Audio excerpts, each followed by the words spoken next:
Very good morning to everyone. It's a pleasure to see so many faces attending our Sunday discourse organized by the Krishnamurti Study Circle Indore. And I want to extend a very warm welcome to our speaker, Mr. Reza Ganjavi, who is joining us from Europe.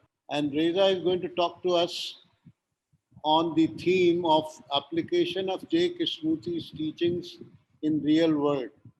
And the myth of, underquote, nobody got it. Those people who have been on the YouTube and listening to talks and interviews of people associated with Krishnamurti teachings would have perhaps heard Reza earlier, but I'll give a brief introduction of Mr. Ganjavi here. Mr. Reza Ganjavi came upon Mr. Krishnamurti's works as a teenager and met him about 15 times during the last 3 years of his life, including personally when once Krishnaji gave him a flower. Mr. Ganjavi has a university degree with high honors in computer science and philosophy and an MBA. He has an extensive career in information technology and management consulting. He is also a musician with 2 best-selling classical guitar CDs and has played concerts at most of the K schools worldwide. He is not a follower of Krishnaji, but a friend. I think with this introduction, I would request Reza to please go ahead and start his talk. Reza, you can take as long as you want, but perhaps 1 hour, and then it will be followed by some observations and question and answers. So once again, a very warm welcome, and please go ahead. Yeah, thank you very much. Thank you for organizing this event, and thank you for inviting me.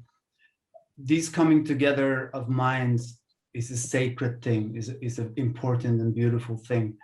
So thank you very much for organizing these. I was honored to be invited.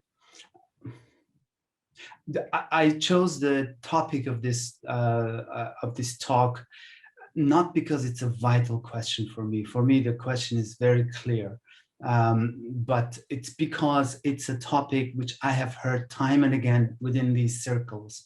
So I thought we'll take the opportunity here to discuss it. Perhaps it will not take so long, or we can touch upon related topics as well. So the theme of the talk is about the application of Krishnamurti in the real world. Let me make a clarification about this topic of real world. What I meant by this, because I received some emails saying, well, a person is the world and our inner world and outer world and so on and so on. What I really meant by real world is, this is a term which is typically used, and that's the same way that I used it, which means the world out there where you get a job, you have to deal with challenges of daily life versus living in a bubble of a protected environment. So that's what I meant, because this is where, for me, Krishnamurti's tips really came handy when I was in real, work situations, challenges of daily life. And of course, it's the inner world as well. As Krishnamurti himself says, the inner and the outer are the same movement. So that's what I meant by that. Now, in terms of the myth of nobody got it, and a related question, which is Krishnamurti's teachings practical? These are the 2 themes that I have heard over and over the years, and it's worth doing a little bit of a deep dive into these questions. Now, there are various categories of people that I have met over the years of being associated with this work. One are newcomers who know nothing about the topic. They pick up a book, they read it, and they get it. It resonates with them. They're clear about it. They get insights, and they never ask a question like, is Krishnamurti's work practical? Because of course it is. Then there is a group of people who are old-timers who are also very clear about it. Again, these questions are not vital for them. And then there is 2 other groups. One are for whom these teachings are not clear. And therefore, they ask these kinds of questions. One are people who have really tried to study it, let's say. I mean, we can go into what studying it really means, and they just can't grasp it. And then there is another group, which is a dangerous group, who are at this for a long time, are in the position of power within the foundations or elsewhere, and they haven't a clue about what Kay said, and yet they're going around as Mr. Everything Krishnamurti. And we'll look at some of these later. Now, to tell you a little bit about my coming to Krishnamurti and why this is so practical for me, is that I was studying as a youngster, and somebody left the Krishnamurti book, Think on These Things, at my doorstep. I didn't even know who had left it there. And I read it, the first half, I couldn't absorb it because my English was not so good. And the ideas are not ideas that you normally hear. Of course, they were not so strange to me, but given that it was English, that made it more difficult, because I grew up my early years in Iran, which has a very deep and long mystical culture. And Krishnamurti actually himself said that some people from certain cultures, they grasp these things better than others. And I really think this is true, because we grow up hearing Rumi and others, and probably the same way in India. So these ideas were not so strange. By the end of the book, I was completely blown away. I found out he was speaking in Ojai, and I went to see him. And I was so excited that I was camping out a very early morning just to have the best seat. So most of the times when I saw him, I was front row center, sitting next to people like my good friend Alan Kishba. And then I was also volunteering. The volunteers had half of this stage. The right half were for volunteers. So I also got priority seating. And several times I walked up to him after the meeting, and we shook hands and so on. And that whole experience of seeing him in person was really incredible. But that's a little bit maybe off topic. We can go into that another time. I've written about this, and I'm going to publish a book about these topics anyway. But he was a very energetic man, as some of you might have met him. I don't think I've met anybody with so much energy, and this was a man in his almost 90s. But aside from the man himself, the teachings are very significant and important. And if I may put it this way, in my view, Krishnamurti is a set of challenges and insights. Challenges and pointers. Pointers are a very important concept in computer science. Also, in our daily life, pointers are very important. We're given pointers. If you're lucky to have good parents and good teachers, they give you pointers. I like to use the analogy that somebody passes by, it doesn't matter who they are, and they say, look, I was just walking down the street and there was a beautiful flower. So now it's my job, if I want, to go find it and smell that flower. And if I find it and smell it, it enriches my life. And I have actually had a first-hand experience with this. The person who walked by is not important anymore. But of course, the human history is that we start worshiping the guy, and we forget that he was just a pointer. So in that sense, Krishnamurti also threw at us a lot of great pointers, and he made it very clear that you need to find out yourself if you want, if it's true. And when you find out, then it's firsthand. This is very important. And secondly, a set of challenges, questions like, is it possible to live without fear? Is it possible to live without any psychological images of yourself, of other people, of other people's image of you, of your image, of other people's image of themselves, And these challenges, if we pick these up and, live with them, they're tremendous. For me, they've opened so many doors. And on the other hand, if you look at the world around, many of the problems that people struggle with are because of lack of these insights, because of lack of having looked at these challenges. I live in Switzerland now, which is, an envy of the world in terms of natural beauty, strong economy, and so on, let alone the corruption, which is rampant, but it's covered up.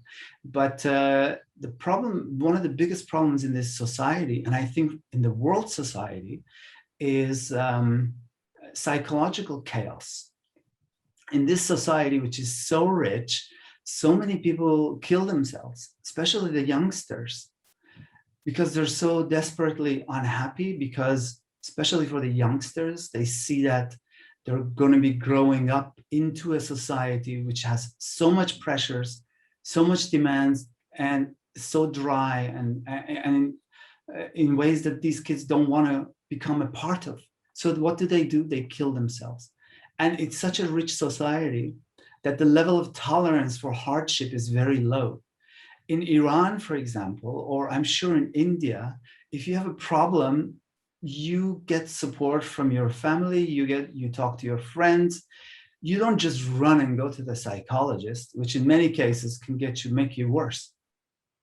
But here, mental health care is so dominant and so dysfunctional, literally dysfunctional. I know people who were helped by psychologists and psychiatrists, but I also know so many people who were hurt and they put them on drugs. And once you start psychiatric medication, you're basically finished. I have good friends who are psychologists and psychiatrists, also in the US and here, and I have respect for the field, don't get me wrong. But the problem is that the reasons why there is psychological chaos, which Krishnamurti's work helps so much in understanding it. And I don't really know any other person in the modern history. I know people older, I know like Rumi and others who talked about this, because truth is truth. This is not Krishnamurti's teachings. This is just truth, which somebody says. And I'm not, by the way, saying that everything he said is true. And like the introduction said, I'm not a follower of his. I don't believe in what he says, because belief is out of the question. So it's not a matter of believing what he says, but testing it and applying it. And his insights are so incredibly important for sanity, for living a sane life in an incredibly insane society, which is getting worse by the mass deployment of wireless technology, which is genotoxic. It damages the DNA. If you look at the news stories that are coming out, I've never seen so many crazy news stories in the last 6 months, compared to 3 years ago or ever in my life. It's because people are getting zapped by wireless, these 5G antennas, even 4G, Wi-Fi, Bluetooth. I mean, it's much safer to use wired internet, but that gets off topic. So the world is even getting more crazy and insane. But even before that, the insanity is because of thinking entering the field which it doesn't belong. I have degrees in philosophy. I've studied East and the West philosophy. In the modern day, I don't know anybody else who explains this topic better than Krishnamurti. Therefore, his work is extremely important. Therefore, people who have been at this for years and come around and say, oh, is it really practical? Oh, I don't, this really is a very serious topic to look at. And if they want to sit at their home and think that, that's okay. But when they go spreading this, like people like Ravi Ravindra, I was watching him yesterday. This guy is dangerous, in my opinion, in terms of his, lack of clue about what Kay says, nevertheless, going around and spreading his confusion. We can get into that later if there's time, because I have specific sentences that he says, and other people too. Jaap Sluiter, who runs KFA, Nasser Shamim, who runs KFT, Mark Lee in some ways. And I mean, Mark Lee is on record for making up stories that are absolutely false. But then what happens? People hear it and say, oh, wow, so interesting, so he becomes more popular. I don't know. It's hard to explain people's motives, but never mind. Krishnamurti talks about the right place of thought. And this is so critical, because if you look around, the confusion that people suffer from, it's usually because they are thinking about things that thought was not even meant to. The analogy I like to use is to try to brush your hair with a toothbrush or brush your teeth with a hairbrush. You run into problems. Now, Krishnamurti really opens this up, and this is extremely practical. When I started reading his book, it was clear that I needed to test this stuff out. This is not just something you read and you just go by. When you read Krishnamurti's work, it resonates in your mind, and you want to test it in your daily life while you're driving, while you're talking to others. He talks about the mirror of relationship, because if you're attentive, you can actually see what you are in relationship to other people, in relationships to things you read, to nature. And this is very important because it's a process of discovery of your habits, of your conditionings, which prevent you from living a full experience of life. So Krishnamurti goes into this process of thinking and where it belongs and where it doesn't belong. He has a famous quote that if you understand what you are without trying to change it, then what you are can change. There's another quote he said in Rajghat, talking with kids, that if you understand, if the mind sees the right place of thought, doors of heaven open, he said, which is so true, because most miseries is because thought is going to places it doesn't belong. And our educational system have been focusing on the world out there. That's why for some people, when they start reading Krishnamurti, it's so difficult, because our educational systems mostly have been focusing on looking outside and hardly ever talk about looking inside. So people, when it comes to that point, are inept. Many people are inept. And like I said, in places like Switzerland, which is a place I know, probably many other places like that, but in these societies, which is very thought dominated, every little detail of life has been defined by thinking, which is wonderful for the practical world. You know, the tram comes on time. When I was in India, I had the most incredible experience with buses. I was trying to go from Bangalore to Madanapalli, and platform 1, 8 o'clock. I was there at 8 o'clock, no bus. Oh no, it's not 8, it's 8:45, and it's platform 2. Long story short, I've written about this story, but by 10:30 or 11, you get really frustrated. And in Switzerland, when they say 5 o'clock platform 1, it means that. So for the practical world, they've got it down. But psychologically, apply thought to the inner world, and it doesn't work. So they hit a block, and then the next step is to go to a psychologist or a psychiatrist. And before you know it, you're sucked in. And the level of tolerance is so low because it's such a rich society. Since you're a kid, everything is provided for you. You don't know what hardship is. And so going gets tough, you kill yourself. This is very common, unfortunately. So we're dealing with some very serious problems. And I've known people in this society struggling with this. I'll give you a couple of examples later, or I'll give it now, since these are all big related fields together. I met a youngster who was at a clinic for 6 years. She was 21. Since age 15, she was put in a clinic and given every drug you can imagine. And a week before we met, she tried to kill herself by taking a whole bottle of pills. Long story short, we met and we talked. And I became very interested in her story. Because look, we are here to help each other, right? So, and I already knew that I have a tool set. I've been through this myself, the things that Krishnamurti talks about. So we talked and talked and talked. We talked a lot. And what I did was I helped her look at herself. I helped her understand her own problems. And this same young woman, sometime later, and it was a very difficult process because she had some issues which they could not solve, but all of those issues were solved through love, which is what really she missed, and through insights, that her understanding her own problems. So she went to her psychiatrist one day and said, I don't want to come here anymore. And the psychiatrist says, no, you have to come. You need me. She says, no. And he said, why do you not want to come? She says, because I'm happy. And she left and never came back. So this is the power of these insights. It saves lives. And I have other examples too, several other examples. One woman was telling me recently that her father raped her. She went to the mother. She was about 10. She went to the mother. Mother didn't believe her because this culture, you have these optimistic, extreme optimistic bias, rose-colored glasses. I tell Friedrich Grohe this. I said, please take off your rose-colored glasses. And they just don't look at what is in some important time. So they took her to a school psychologist. The school psychologist never asked her, why are you drawing these weird paintings? They never asked her what was the problem.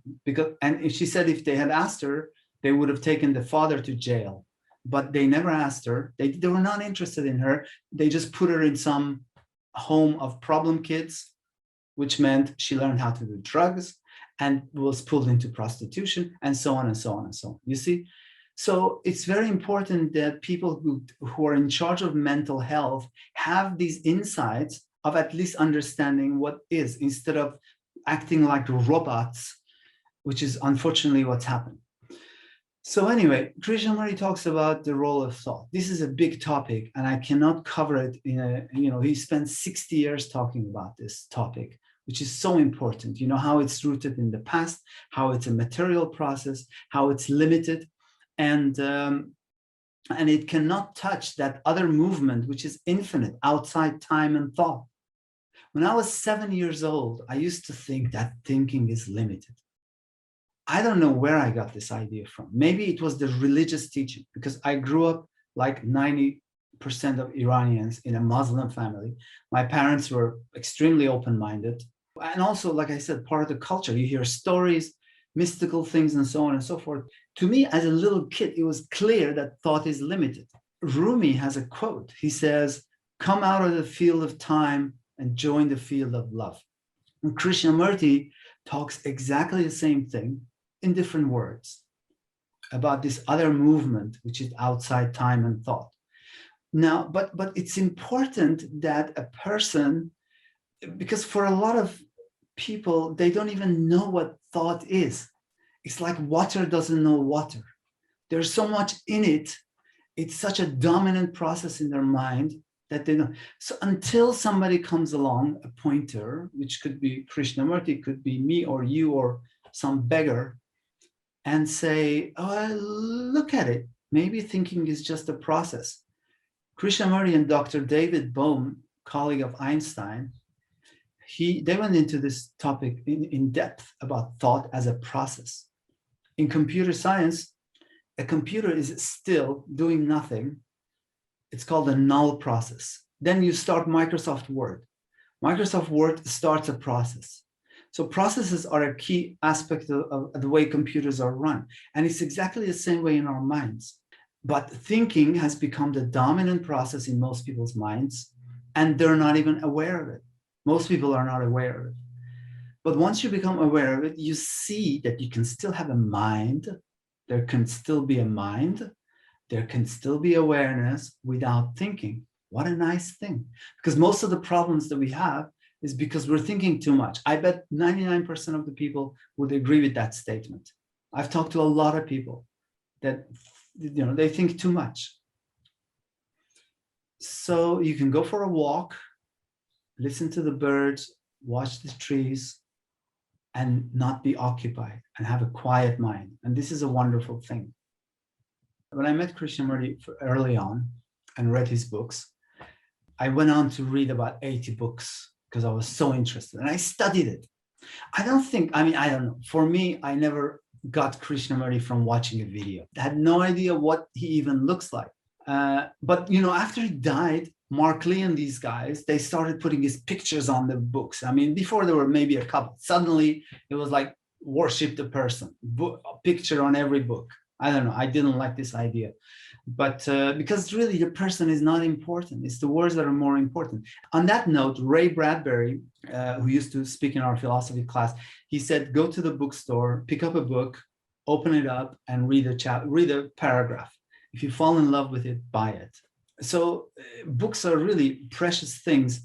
And I read so many of his books and I studied it, underlined it, the key points, like other people have done also, never superficially, because it have so many jewels, so many pearls hidden in them throughout the pages that you just got to keep going, because he talks about the same thing sometimes, because he talked for 65 years or something. But nevertheless, I always picked up new things. I met a guy in San Francisco. He used to actually record Krishnamurti's talks during his talk. It wasn't Michael Mendizo, but he was also involved in that.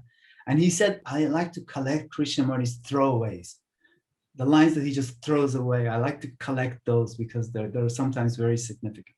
When I first met Krishnamurti and started reading his books, I didn't want to have anything to do with people who were also studying his work. I felt that there would be distraction, because I felt I am in front of something really tremendous and I need to put all my attention into it. And these other people coming in and giving their opinions and discussions and so on, it would distract me. That's how I felt as a teenager. Years later, I came back to that point, although for the following years, so I went to the 3 years of the talks. Then after Krishnaji died, they were putting up dialogue groups. KFA started this concept of dialogue, which was a disaster, honestly. And years later, Mark Lee, some years ago, actually, he himself declared it as a failed thing. Because, I mean, look, some people come together in the room and they just go blah, blah, blah. And often nothing even comes out of it. So let's face that fact. So maybe there was something wrong with that whole way of going about this topic. But nevertheless, I went to some of these things. And then I met Friedrich Grohe, who invited me to Saanen. Krishnamurti talked in Saanen for 25 years in Switzerland, in the Swiss Alps, in this very beautiful setting. And in those days, Friedrich Grohe, this was before the market crash, and I think he had more money, although he's not poor by any means these days. He used to invite a lot of people. The number of people got reduced later on, but he invited people from India and other places to these gatherings, you know, in a beautiful setting. We used to go for walks and have dialogue and so on. Most of the things, I mean, aside from it being really fun, most of the things that I got out of it was on a one-on-one discussions with people like Professor Krishna, Roger Dalal, Dr. Inamdar, and Gautama, and others, and also some Westerners who were insightful. But I also met a lot of people who were struggling with this, and after many years, they still don't know really some of the key things. And so the question was, why is it that people study this thing, or maybe not even study, but read it or watch videos, and still they don't have a grasp of what it's about? So once I was talking with Friedrich Grohe about this, actually, and he said something interesting. He said, it's probably the ego which prevents understanding. And I agree with him. Because look, the ego has been flourished and promoted all one's life. And it's a dominant process in the mind. It's a center. So everything is the center of everything that happens in a person's life. The ego itself is fictitious. Let's face it. By ego, I mean the sense of, it's a psychological sense of self, which is an idea, which is a thought. When your thinking is very quiet, you don't have a sense of self. You walk down the road and you listen to the birds. There is listening, but there is no you listening. But when you start, and whenever you have a sense of me, these are usually based on memories, on experiences you had, projections of the known into the future, that whole movement of thought, which is, if you look at it, it's within the field of time. So the ego being fictitious, discrete points in time, which are connected by the mind to give it continuity. I think you know what I mean. So at one moment, you may have a sense of I, then you might be quiet and not have it. Another moment, you might have a sense of I. Your mind connects these points and pretends like this I is constant. And Dr. Krishna talks about this. You get into the business of managing the I. And after some years of doing this I becomes crystallized and so dominant. And because it's fictitious, it needs sustenance. It needs things that give it continuity, including some sick things. People do some sick things to give themselves continuity, like conflict. Some people get a sense of energy when they're in conflict. So there's all these ways of thought giving itself continuity. And then comes along a teaching, a man, a beggar, a newcomer, a passerby who says, wait a minute, maybe your thought is just a process. Maybe it can be quiet. Maybe it's limited, and so on and so on and so on. Maybe you don't need to always compare yourself with others, which is a big part of our educational system. And I've seen talking to so many people around the world, this is such a big problem for them. And Krishnamurti goes into it so deeply, extremely practical. But this ego is so strong that it just prevents a person from seeing it. So I think this is our conclusion about why some people, after years of trying, they don't get it because the ego says. Then there is another group. So if that's not the case, and if you've been reading it and you're not getting it, let's say, the reason for that, in my opinion, is because you're not studying it. And the studying it involves testing it in your daily life. So going to these gatherings over a long period, I came back to the initial thought I had that a lot of these people who are in these circles are just distractions. Although I've met a lot of good friends in these circles. And then came the idea of the K world, which is another problematic idea. What is it? The first time I heard the word K world was a letter that Gopal had written to Friedrich Rohe. And Friedrich Rohe really liked this. He started spreading it and the letter and so on. And so this idea of K world, I think, started at that point. As far as I remember, was the first time I heard it. And of course, the K world and the center of it is Friedrich Rohe and his gang. I'm being a little bit rhetorical there, but that goes into a whole direction, which is very serious. Another funny story about Krishnamurti being practical is that Werner Erhard, who was let's say a pop psychologist, he was actually a used car salesman. He met Krishnamurti in an elevator, and he read some books and stuff, and he had insights on a bridge in San Francisco. He had an insight about this topic. He went on with this insight and made a very big business. So, which was called Est and changed names to Forum and so on. Byron Katie, that is from the same lineage, let's say, maybe not directly, but it's the same. These are classes of pop psychologists, I call them, who've been very inspired by Krishnamurti. They don't even say it anymore. Also Eckhart Tolle. And these people have made huge amounts of money. Byron Katie, actually, I was surprised that KFA, which is a hopeless organization. I completely gave up hope for. Krishnamurti called the KFA the idiotic foundation. I call them the hopeless foundation. Now, KFT is going the same way now. It's very dangerous because I don't know if you've heard about Inwoods. There was an implosion at Inwoods, which was a kids' school. And then I was asked to actually take a look at this whole scandal with Brockwood and Inwoods. And the findings are just staggering. We have so many testimonies that just, but that's off topic, about how the place is everything that Krishnamurti dreaded. You know, Krishnamurti talked a lot about the problem of organizations. He dreaded organizations. He wanted to dismantle the Krishnamurti Foundation India and so on. But his friends talked him out of it. But now, years later, it's very sad to see that some of the organizations are going exactly the direction that he dreaded. Anyway, that goes off topic. But so KFA also brings Byron Katie there for talks. I don't understand. I've met people who were studying Byron Katie and paying tons of money, thousands of dollars. But you see, the common theme in these pop psychology schools is the ego. The ego is always there. And the reason for it is because it sells. Because you like having a crystallized ego. You don't like to die psychologically. That's not very, you certainly don't want to pay money for something that helps you die psychologically and end all of those things that you've for years managed and bundled up. I mean, if you're diligent, you want to die psychologically because that's so incredibly important, to end to the known, to end your own idea of the self so you can be in the present, because in the present is where it's at.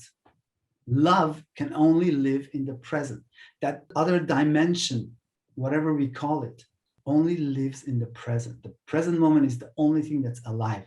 The past is gone, is not real anymore. And the future is a projection of the past or the unknown. Another very key insight of Krishnamurti is that fear, aside from physical fear, which is normal, when a wild dog runs to you, you get afraid, but psychological fear, and this, I've seen this in real life, that so many people suffer from fears. Well, aside from being a meat eater, because I believe if you eat meat, you have a subtle level of fear in your body, and I know this as a fact. But aside from physical fear, so many people live in fear because of their thinking, because thought creates fear, psychological fear. And again, Kay goes into this, and if a person explores these things, it opens so many doors. It's so amazing to live without fear, without undue fear. About the myth of nobody got it, let's talk about that. So towards his last days, Krishnamurti asked some friends who were there to bring a tape recorder, and he said certain things. This is in the archives, you can read it. One of the things he said is that this incredible energy that flew through him is very special, and it will not be around, will not take on another body for a long time, or something to this effect. I don't remember exact word, unless the body is prepared, cared for, and so on, which is a very important topic, because care of the body. I was also very interested in how Krishnamurti lived, his diet and the way he lived and so on. He lived a very intelligent life. So out of that little recording came the idea that Krishnamurti said nobody got it. So I talked to all the people who were there, and they told me that he was talking about us and other people around him, and not the entire humanity. And if you think about it, I mean, to say that Krishnamurti was omniscient, this is a bit of an overkill. Come on. How can he know what goes on in the mind of every person, billions of people in all over the world? So forget about that. Also, he was on medications. Also, Plato and other great thinkers died disappointed at the state of the world. So the world, we're dealing with a mess, and it's always been a mess. And people who try to help it and improve it, some of them were disappointed at the end of their life. I still have hope because it's in our hands. Somebody asked Krishnamurti, "Sir, what difference does it make if one man changes?" Krishnamurti's answer was, "Sir, you change and find out." This is tremendous, tremendous. So this idea that he said that nobody got it, which he meant very clearly people around him, and it's obvious. If you look at some of those people since then, the kind of delusions they propagate, the kind of crazy actions they make. Look, like Patanjali says, the yamas and the niyamas, how you live, your ethics is the ultimate determinant of what you are. Krishnamurti spent a lifetime talking about the importance of truth. Where is that at Krishnamurti Foundation Trust in Brockwood? Where is that in KFA in Ojai? We have evidence, hard evidence of engagement in dishonesty. This is not acceptable. Off topic, very disturbing and very serious, because these people are supposed to be living the teachings. Otherwise, they just go get another job. Nasser Shamim should just resign. Yap Sloiter, or however you say his last name, should just go. Rabindra Singh, adios. So look, this myth of nobody got it was promoted by some of the very people who never studied it, and they like this idea of nobody got it because, and I've actually had people come and ask me this, and they say, well, look, if nobody got it, why should I even bother? Because most people are lazy. And especially some of these people for whom it's not really advantageous to get it, because to get it means to die psychologically, die to your greed, and so on and so on. So what I'm saying is that this idea, unfortunately, and I get so sick of hearing it again and again, oh, but he said nobody got it, so why should I even try? Come on. It's just a wrong way of going about it. And unfortunately, it's promoted by some of the very people that I call dangerous. It's so clear, it's so beautiful, because Krishnamurti talks about all the main areas of the human psyche which are causing problems for most people. Like, for example, he talks about jealousy and anger. These are also two big areas. Look at the shootings and so on. And jealousy is such a subtle motive for so many people, which causes hatred and so on, rooted in comparison and so on. So I met a beautiful woman at the Sonnen gathering, and I was completely overtaken by her beauty. And we had such a great contact. And there was another guy who was there. Long story short, I felt jealous. Given some of the tips and pointers that Krishnamurti had provided, for example, that when you're feeling jealousy, you are jealousy. When you're feeling jealous, you are jealousy.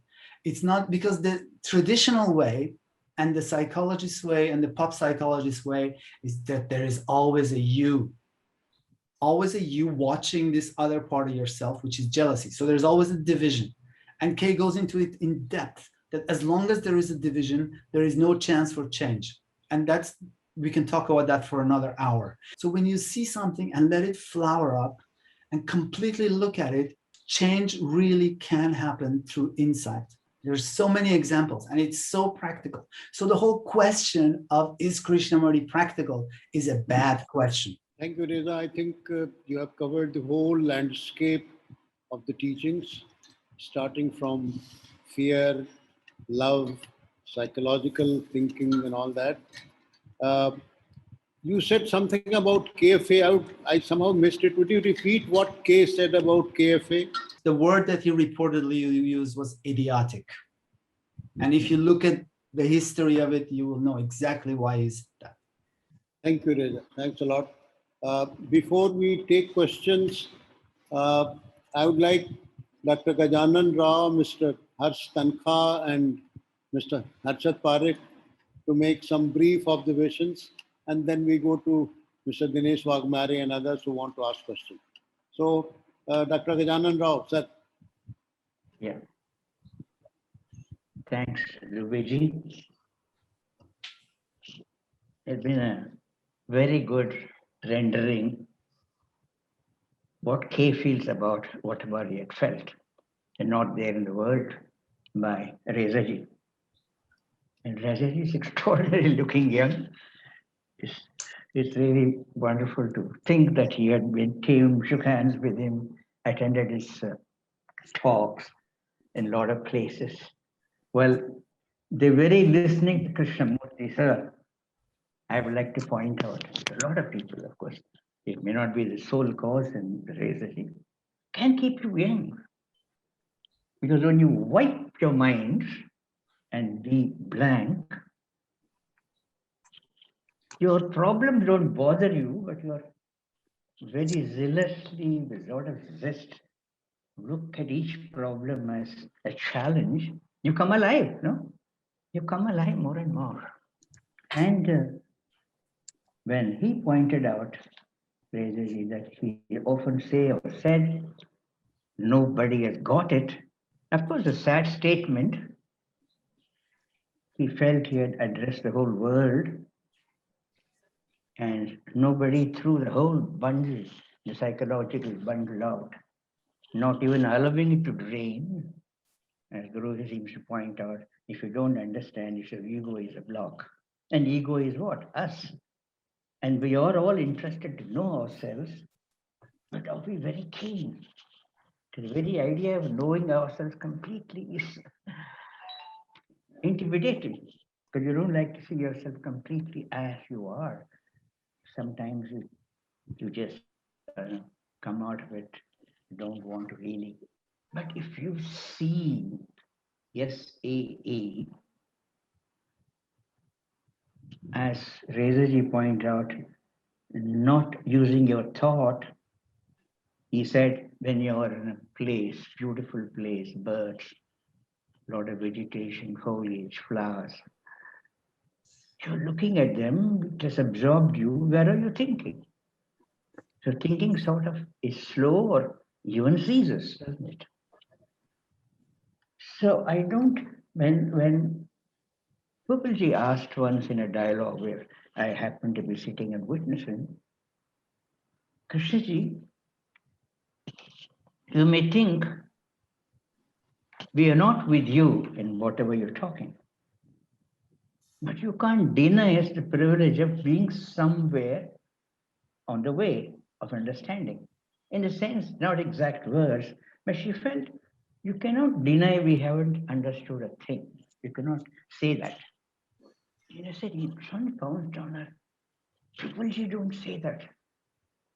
Either you're here or not here with me. You can't say I'm halfway, above, below, certain depth and all that. Yeah, it is true in a way. It is more or less said to us so that we don't go and imagine that we have got it, which is a dangerous thing to happen. I got it. But then he pointed out, as Reza ji was throwing pointers at different things he was talking to, he put a lot of pointers to our disorders within us, the human disorders. And you have attended to them, all the human disorders, one by one. Even if you attend to one of them, say jealousy, as he said, he looks at some beautiful thing and is attracted, and it can really give a little jealousy and so on to others. So when you look at jealousy, envy, and you think, my God, why feel jealous about a man who's the neighbor who got a better car? Can't I be happy that he's got a better car? And so why the competition won't come? And anger and hate won't come when jealous. So it is not one disorder which is standing absolutely by itself. Disorders are interconnected. So you would always say when you're working at one thing, even, it connects. And other disorders are attended to. But when he said homework, tune your drums, tune your musical instrument within you, there was some kind of a homework to do. So I have a feeling everything is practical that he has talked. It doesn't mean if he didn't got it to us completely, it doesn't matter. We are working as human beings. I have a long life, not I, the human beings, as a chain that goes on. I'm not imagining I'm born and then reincarnate and be a better fellow. No. But the human chain, the human stream, the consciousness may get cleared, drained of its own disorders, drained of its content. So there is a possibility, I said, or as Reza ji pointed out, what's the good of one man changing? It does mean something. If one man, say, in your own house, say, for instance, the father, the mother, or the elder daughter or son, completely is changing, quitting all disorders, it means quite a lot to the rest of the family. If you know how to treat even a simple thing like a maid or a gardener, very politely, very nicely, take care of him, this, what a lot of change occurs in the house of others. So in these schools, although Krishnaji does say our schools are becoming ordinary schools, he doesn't really mean that. Of course, he means that we could do much more. If he was asked once, what would you teach a young child if you're given a small young class? He said, I'll teach religion. He has a way of putting everything to a child that he would put to adults. That's very different. That's where teachers have to train themselves in a way to speak to a child, to speak to an adult, to speak to a scholar, to speak to even a very wise person and so on. We can get it across. When Krishnaji explained, you understand much better than a great scientist putting his own thought to you. Krishnaji was talking to say, you mean this, keep it simple. So Krishnaji is teaching us, Warriors, no, you may not understand the different thing. It's very simple. Don't kill. Isn't it simple? Don't give thought. It's a tremendous importance you give. Isn't it very simple? Why kill? It's very simple. A child of 6th standard in Rishi Valley is writing to, not even 6th, 4th or 5th, from the north. I happened to see the letter because the parents showed me in the north when I went there, Hyderabad. The child writes, in our school, they don't kill animals to eat, Papa and Mama. They eat only vegetarian food, even broccoli, but I was astonished when I went. Absolutely good vegetarian dishes and not alcohol anywhere, cheese, bread, vegetable soups and salads. Beautiful it was. So anywhere in the world, wherever Krishnamurti's places, they're not much of, no, not at all, not of any non-vegetarian eating. So it itself is good. You have changed a lot of people to think, my God, what an idea to kill something and eat. Do you think you come to the table, one won't know something has been killed? You know, if you, I don't know if you've seen animals being carried to butchery, you can see fear in their eyes. Fear in their eyes. So few things at least, I think Krishnaji pointed out, and Reza was reminding us about fear, about so many things. I think they are worthwhile looking at, focusing on in our lives. In our daily lives, so many opportunities you come across, you have fear, you have nervousness, you have anxiety, you have tension. So when you look at it and keep looking at it, why this tension? It is not, a question has a lot of relevance therefore. Why am I jealous? Enough. You've seen jealousy. So I don't think at all, as Reza ji pointed out, I can never think Krishnaji is impractical. Just because I am not able to do some things he does or says, that doesn't mean they're impractical. He said, sir, war is practical. I'm doing it anyway every year. He said, what you're saying is impractical. He said, sir, war is practical. We have it anyway every year. So we have made war practical, but we cannot make non-violence or no violence practical. So I think it's quite possible. We may not be doing it, but we can do it, is what I think. So thank you, Reza ji. It was very nice to hear you, a kind of a journey with you. Several things he talked about, he pointed as if you were talking to us personally. It was a conversation like, I really enjoyed it. By the way, I'm Dr. Gajanan Rao, Dr. Reza. I'm a medical doctor. And I met Krishnaji in 1970 when I was 36 years old or 34 years old. And ever since been reading or remembering him and lots of discussions and lots of tapes. And of course, it is also all right. Not everybody can live along with somebody who's living. Youngsters tomorrow have to only read and find out what he is saying and through his teachers.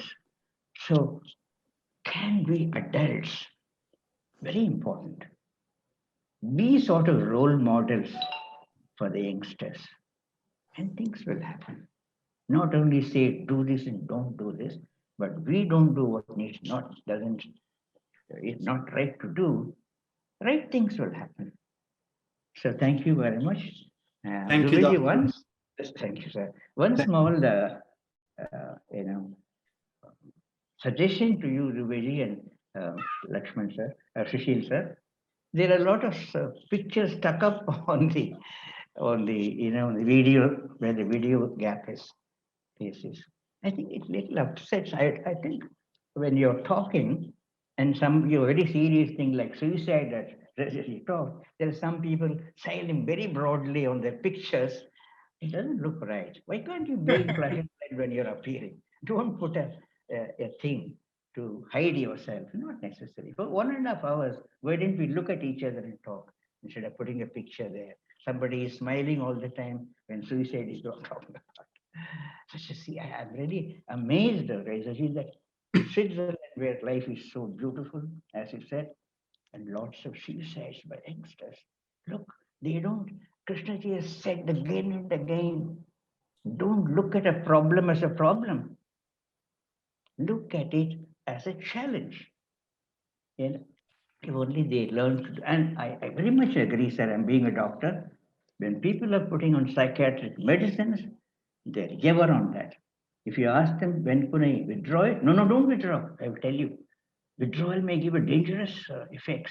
One may commit suicide when drugs, bipolar disease, when people withdraw medicines, they have tendency to suicide. So not that it is necessary, we are psychiatrically treated, but Krishnaji says, if you go into yourself thoroughly, take some time to be with yourself and go into yourself. All these things are no problems at all. There will be no talk of suicide. It's because you're so wrecked and you think that you're ever sunk, you can't come up. So such a devilish sinking feeling should go out of youngsters' minds. I hope it all happens with our, as Eckhart Tolle once was reading Krishnamurti to his own audience. I saw him reading it so nicely, you know. So that's the way you read Krishnamurti, he said.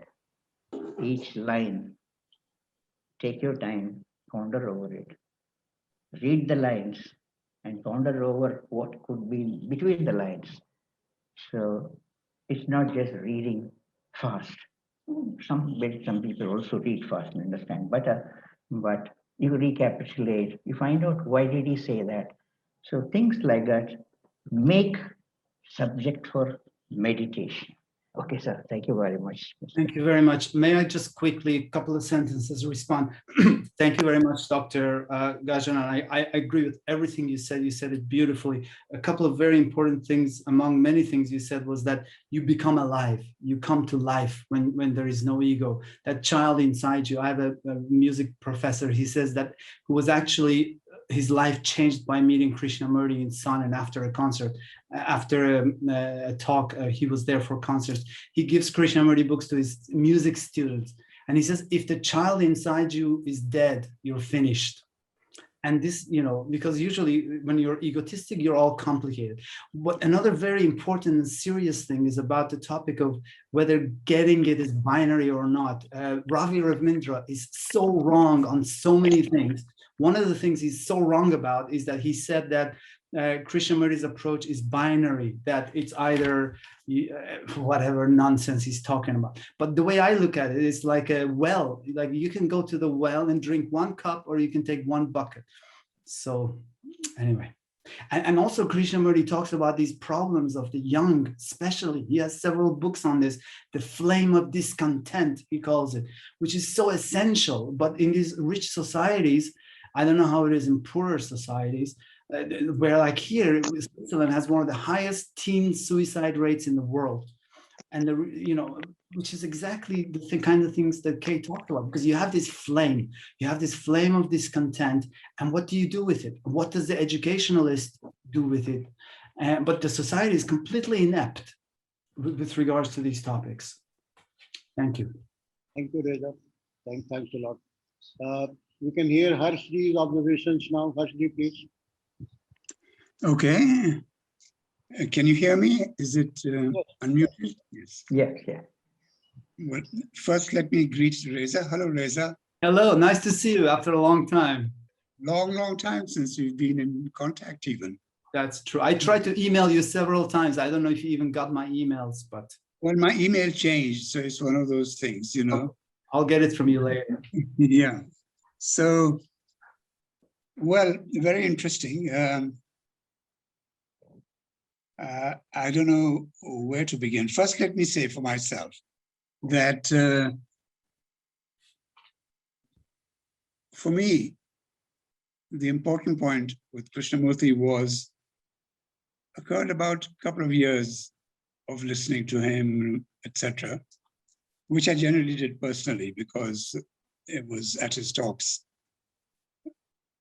And I realized at a critical point that to be actually not focusing on his words, but to be looking, exploring in myself was the key thing. And that in a way, that's what he was challenging me to do, to turn and examine what is actually happening for myself. And at that point, yes, the words were interesting, but I was not looking for him to tell me anything about fear even, though everything he said was of interest. But the important point was to be looking at fear for myself, observing in myself, in others around me, its movement, whether it was coming from thought, how did thought arise, all of those things, to observe all that happening in my consciousness. And then seeing that this notion, as you put it very clearly, of the continuity of self, it's a fiction. The self is in one sense not fictional because it is a construct, it's a thought object. And there are many thought objects which we use in our everyday life, even gravity. Where is gravity? It's just a convenient way of referring to something. But the interesting thing you said was there isn't a continuity, that there are moments in between when the self is not active. It may not be active all the time.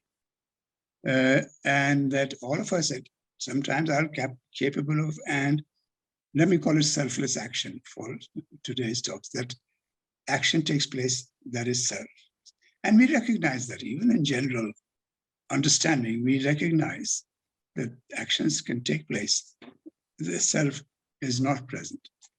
So my understanding of what Krishnamurti was saying, because he said it explicitly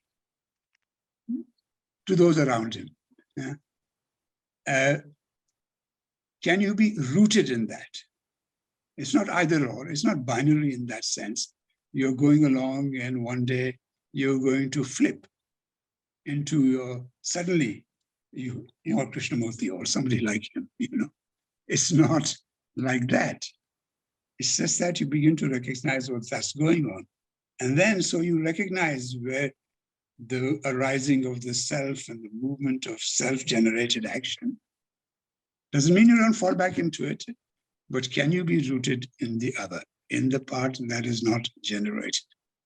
So I would suggest that is for people who are interested, who have had an inkling of what he's talking about and whatever we want to call it, the silent mind, intelligence, or choiceless awareness, or what that is, firsthand, not just because Krishnamurti is talking about. Who has a sense of that? The challenge becomes, can you be rooted in that and not fall back into self-generated action? Because you know what happens. Something happens, some problem comes up in daily life, and before you know it, you're deep into the world of thought, and you've lost sight of anything that's beyond that. And then maybe after a while, you come out of it again. So this notion of nobody got it is not a black and white one, right? Or as Rahula, who's a Buddhist scholar, was fond of saying, it is and it isn't. Almost every question you ask him, he would say, and it isn't. So, but yes, there is some sense in which if somebody was completely free, I don't know what that means, of the movement of self, then maybe their action in this world would be very significant and very influential, as Krishnamurti's was. You don't know in which way, you don't know what route they might take, but, and even to the extent that our own actions are not rooted in self, we have an effect in our society and on the people around us. Yeah. So it's not halfway there, or it's still worthwhile. So the challenge I suggest is that we be rooted in it. Krishnamurti said philosophy is love of wisdom, love of truth. I'm a philosopher. I'm not interested. I'm not, you know, by academic degree, but also by life. I'm not interested in my opinions if they're not fact-checked. In this example of Inwoods and Brockwood, I'm also, by the way, a certified investigative journalist. So a good investigative journalist is not just interested in this person's story and that person's. He wants to find the facts. And sometimes it's very hard to find the facts because it's buried under a lot of illusions. So in this case, I was asked to look at this. I don't think you've seen my writings on this topic because your email has changed. So this is all new. This is within the last 6 months, and the implosion of Inwoods happened not too long ago. So we have a number of testimonies from people which are very consistent. And we've also given a chance to the other side to come up with, you know, because I want to hear what they have to say.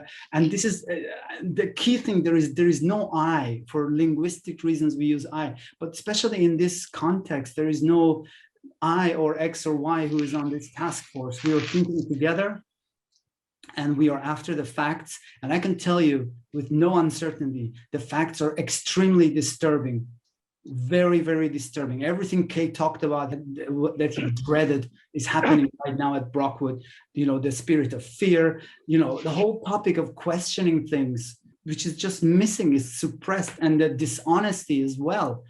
You know, anyway, so don't get me started on that, but I assure you, this is not just some personal impressions. It's very objectively researched, and we're gonna make an announcement about it in due time. But it was great to see you, Harshad. Thank you for your great thoughts. Thank you, Reza. Thank you. We have Dr. Harshad Parekh now to make some observations. Yes, Harshad ji, please. Yeah. Are you able to hear my voice? Yeah. Good morning, Reza. Good morning. Great to see you. Yeah, we had met some years ago, I think 2013, and we had recorded something. And we had also discussed at that time, nobody got it. So I'm sure some people got it. It may not be like Krishnamurti. A person like Krishnamurti cannot be recreated. And also Krishnaji said that the seeds have been thrown. So when these seeds falls on fertile ground, when people read Krishnamurti or watch video, some people get it very quickly. And then they begin to look at their own mind, and everything becomes very clear how we create problem for ourselves through thinking. And that happened to me also, just a book. And when I started reading, I said, yes, what he says is true. And then it began to change my life. Not only even the body and the brain also change, and the way of looking at objects, people, everything changed. So I feel that I have got something. And the problem of organization, Krishnamurti said that the organization cannot lead people to truth. And Krishnamurti set up organizations, and in the organizations there are people, and they have their own problems, and they have to work together. So naturally, in every organization, in every school, Krishnamurti school, there were problems. And you said something about the outward world and the inner world. The problems which we see in the outer world, it is because there are problems within human beings: ambition, jealousy, fear, desire. And Krishnamurti is pointing out to that inner world. When there is a clarity within oneself, then there will be clarity in working with people. There will be no ego problem, and there will be no conflict. And if there are some conflict, we will speak in a proper way and try to resolve the conflict. Because if we cannot do it, then we haven't really got something from Krishnamurti. And the greatest thing which Krishnamurti talked about is a different dimension which can look at thinking very, very clearly. As the thinking is happening when fear is arising, when anger is arising, there's an ongoing awareness which is not of the thinking nature. So the whole teachings are about awakening of that intelligence which can see everything very clearly. And so I would say the teachings are very, very practical, and it can really change our life at the core. And then whatever we do, we enjoy and we don't create any problems. Okay, thank you very much. Thank you, Harshad bhai. Thank you. Reza, you want to? Thank you. Yes, I like to say one thing quickly. Harshad, I agree with everything you said. Thank you so much for sharing that. Just one thing I wanted to say in response to Harsh again, and that is the idea of, Harsh mentioned the complete freedom, that if somebody is completely free, then maybe they can change the world. I believe this idea of complete freedom, moksha, nirvana, liberation, samadhi, and so on, these are ideas which are projected by the human mind within the conditioning of time. These are final events in time. I don't believe there is such a thing as complete freedom. I think this is just an image that we create in our mind. It is an idea which is a finite event in time, that you become completely free, then you're complete, then you're all set. I don't think this is even relevant. And I don't think you need to be absolutely, completely free, whatever that means, in order to change the world. And I know that as a fact. Thank you. Thank you. Harshad, you want to say something or? Yes, yes. I completely agree with you, Reza. I think that this idea of a moment of time or eventually being completely free is constructed by the human mind. And that it is not necessary. In fact, what I was implying also was that, whenever we are acting at any moment without the self, we are affecting the world positively. And so my sense is more of being rooted in it, not of striving for some impossible end. And so if I was talking about it, it was because Krishnamurti himself refers to it sometimes. But that's not the important point here. The other thing I want to say is that if by what I said you understood that I do not see what you are saying and that I don't see the problems that are arising in the places that Krishnamurti set up, that's not so. Okay. Of course, I see the problems that are arising, right?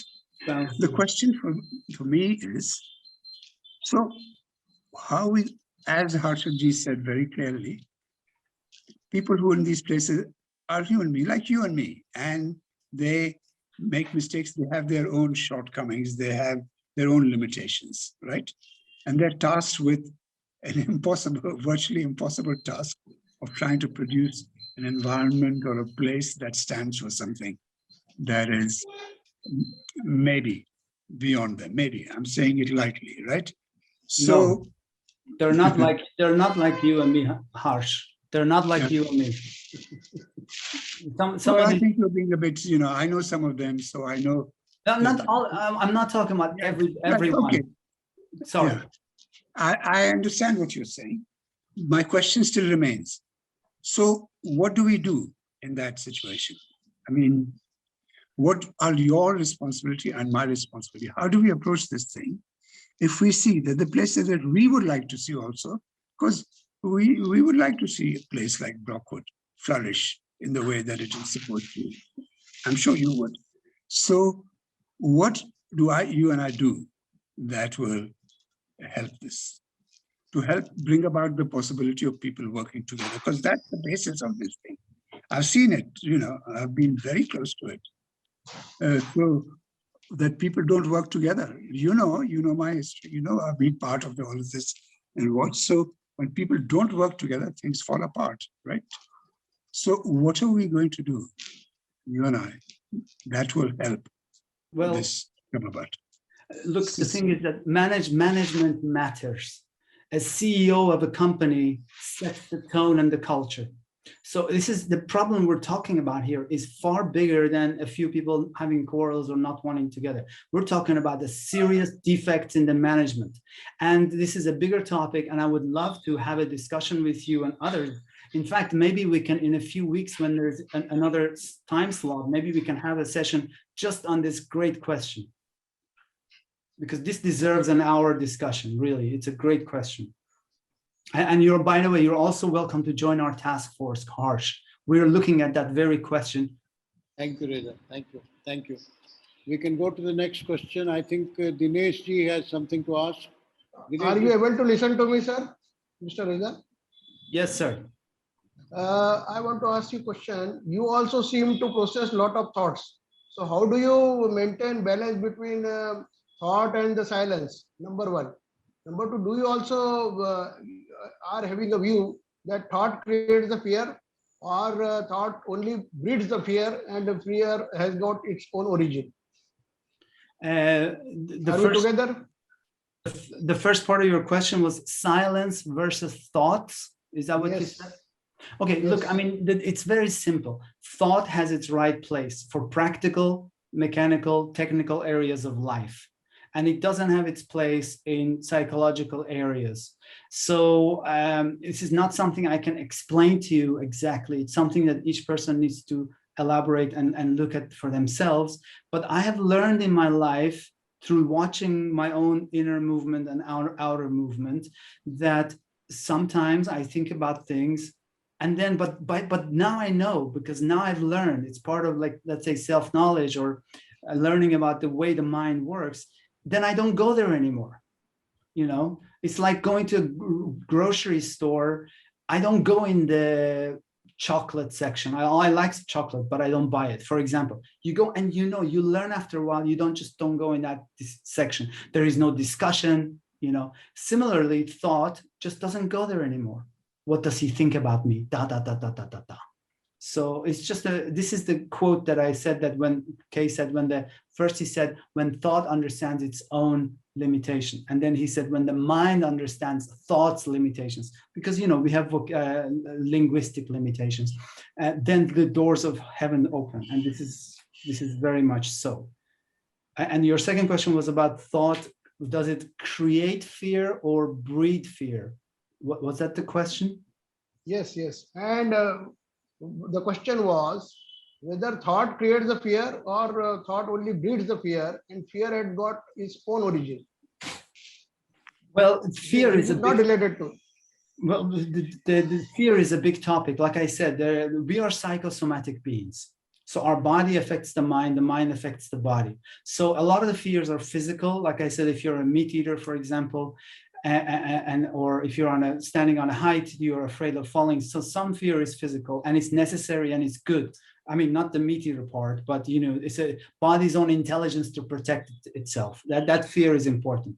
But then the psychological fear, most of them are within the field of time. If you examine them, most of them are thought, making a projection, being afraid. So Krishnamurti has a book called Freedom from the Known, which is a very powerful phrase, freedom from the known, because most of these projections of thought are within the realm of the known. And it's limited because it's based on experience, which is limited. And also, as Kay points out, it's limited because it's a material process. So once you learn about this, then you know that this thing that you're projecting is, you don't know if it's going to happen. Then you start giving room to the unknown. You go into it without the known, just to see what happens. You rely on your intelligence and your heart and your body's intelligence. You go into the situation. So you don't have to sit at home and worry about it and have fears. Thank you, Reza. I got it. Thank you. There are about 3-4 more questions. We will extend our time by 10 minutes and we'll take up questions. Thank you very much. So to your first point, in terms of the open names, this is completely fair because, for example, I mentioned Ravi Ravindra some weeks ago. He was on this very forum making the most incredibly wrong and false statements. So I think it's completely fair to call him out on that. And it's very disappointing to see that somebody who is, being asked to be speaking, I'm not talking about this forum, but, he speaks at KFA and so on and so on. And this is a guy who's supposedly studied K, which I don't think he has actually, because he's not an idiot. I think if he really studied K, he would have got it. Or maybe his ego is so big that it's preventing him. But when he says things like, he says, I am in a lot of darkness most of the time, maybe 1 out of 100 times I have clarity. To hear this kind of thing is why not? And why not have clarity? How could you be in touch with such incredibly profound pointers and challenges and not have clarity? This is what I don't get. To your second point, if you think that I think that I know, this is an image you make of my image of myself. So thank you very much. Great to see you, and thanks for your emails. Thank you, Reza. I think we can go to another question. Kanchan Gogte, please. Kanchan, go ahead. Yes, my question is not regarding, not vis-a-vis whatever the background, what the previous question has asked, but it is regarding getting Krishnamurti, how much teachings we have got. So can we interpret it in a sense, you are the world, so how do I know how someone else has understood Krishnamurti? What is the measure? There is no measure that I can apply for that. So how do I know how much I have gotten it, and how do I know how someone else has gotten it? That's a great question. Thank you. In fact, I wanted to talk about that, but I forgot. I think that look, we have to be careful about this topic because who is the judge and da. But putting that aside, I think one thing that Kay himself talked about, when he talked about in the sense of dissemination, he said, you have to live it. If you live something, then that's real. So I think one can be judged by one's actions. If you go around lying and you say that you got Krishnamurti, you clearly haven't. Because one of the essences of K is truthfulness, about search for truth. And, for example, so it's a difficult question. There is no objective criteria, but it's about, I don't know. Sorry, I don't have anything more to say. Maybe some other people like to respond. I think, Kanchan, another example would be that, if I say that I don't have fear or I have compassion for everyone, if I don't get upset or angry if somebody criticizes me or somebody disagrees with me, and it's not that I'm making an effort for it. It continues and I can see this change or others can see this change in me for a number of years. Then I can say that, well, I have overcome this. I'm free of this. This is just a crude example of what Reza was saying. Can we go to Harish ji now? Harish ji has a point. Harish ji, please. Okay, thank you very much. Namaste to everyone. We have known, Reza and I have known each other for about a decade, but this is our first video encounter, right, Reza? Great to see you, yes. Okay, I'm very happy. One thing, unfortunately or fortunately, okay, both, you dwelt upon the foundation and certain people. You devoted quite a bit of time on that. I want to say, Krishnji said it time and again. Social morality is immorality. Social morality is immorality, which we wrongly pronounce in India. Immorality means we pronounce more twice wrongly. Okay, immorality. Okay, fine. Foundation, the usual thinking is that, look, teachings is all right, but we have to be pragmatic. So pragmatism, overrides and prevails upon everything else. This pragmatism you can also call expediency. There are things which may seem to go against the teachings, but since they are expedient, certain projects may be cleared by Prime Minister or chief minister or whatever, so you have to, compromise. Talking of this thing, and let me tell you one thing, this social morality is immorality. Personally, I don't think is that Krishnaji was completely free from it, at least outwardly. We all know year after year, Krishnaji has been to several times to Mrs. Indira Gandhi's residence to have lunch, dinner. We have read the report descriptions how Indira Gandhi and Krishnaji talking in French and others looking like fools because they did not know French. We have read all the reports. And by the way, if I can relate, once Upasani ji gave me a document to be delivered to Pupul Jaka. And all my life, I have traveled by bus. So I was walking down the road, and then suddenly a guard tells me, walk on the other pavement. Dusre side se chalo. Then I looked at and I saw Prime Minister of India, Indira Gandhi. She was at Safdarjung number 1. And Pupulji was at number 11. So, I went and met Pupulji, but then I said, well, I should I should forgive Krishnamurti, so to say, because, lunching with Indira Gandhi, after all, Pupulji and Indira Gandhi are neighbors. So it was not a bad idea that he should come over but anyway, entertaining, yes, I do not mean to say when Indira Gandhi visited twice Rishi Valley, they should have barred her entry, certainly not. Whether Krishnamurti as a person, teacher, or his organization, that door should always be open. So foundation, we have to remember, they are very much in the realm of social morality. But I would not say immorality. I would not use that word. That is the first thing. I got it.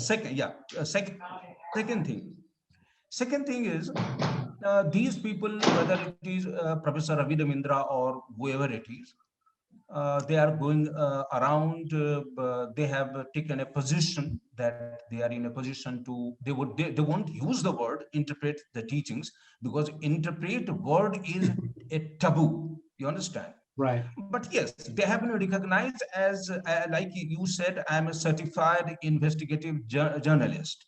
Same way, they are certified interpreters. Only thing is that they don't use the word interpreter. But again, I have no objection to that. I have a simple reason. And the simple reason is, they are not coming between, and they cannot come, at least as far as I am concerned. I may listen to everything, but they cannot come between me and the teachings. That's great. They can never come, no matter how much they try. So it is okay. It is okay. Many people, maybe, like many people, this morning I was listening to somebody's interpretation of the Gita in the TED talk. And what she did not say that, you see, now that you have heard me in TED talk and I have covered all the points, you need not go to Gita. No.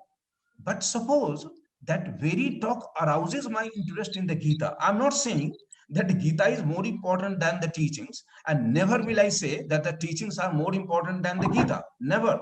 No, I would not, but I will not take any position. But what I mean is that maybe, yes.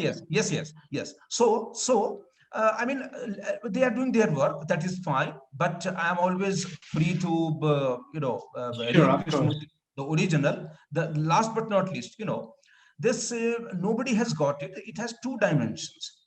Logically, nobody has got it. I don't think it is an overstatement or exaggeration, because as a translator of Krishnamurti's half a dozen books, I did a pretty job, and people recognize that, yes, actually, I mean, as far as, intellectually is concerned, I have covered and I have not misinterpreted the teachings.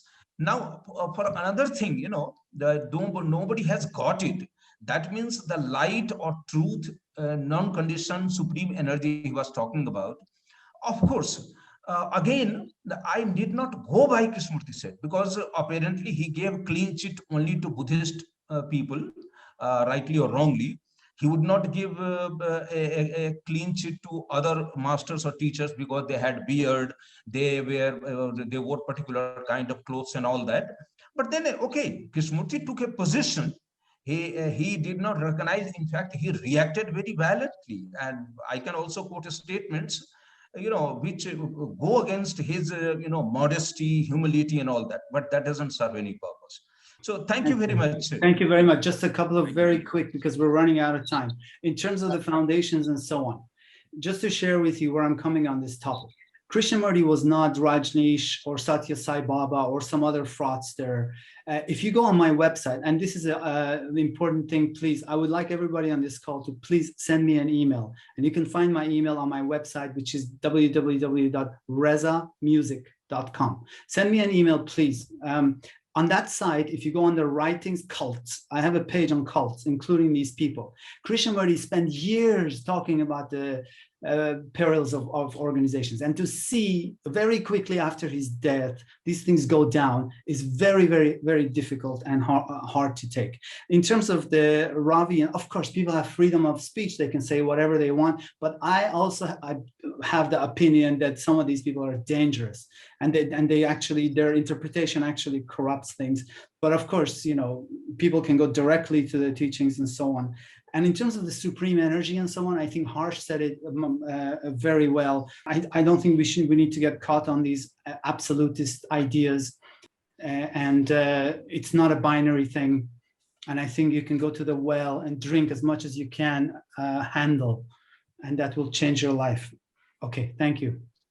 So we come to the end of our program now, and I want to thank Reza once again for sparing his time and agreeing to talk to this group. Thank you so very much. Thank you. We will invite you again. Thanks a lot. Thank you very much, everyone. Thank you. All the best.